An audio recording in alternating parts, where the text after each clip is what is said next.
Alinsunod sa pangako ni Pangulong Marcos Jr.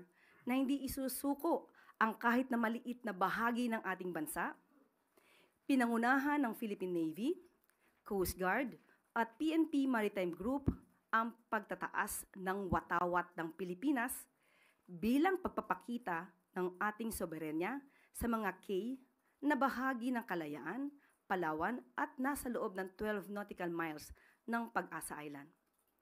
Pagpapakita ito na hindi kontrolado ng Chinese Coast Guard ang Pag-asa K2.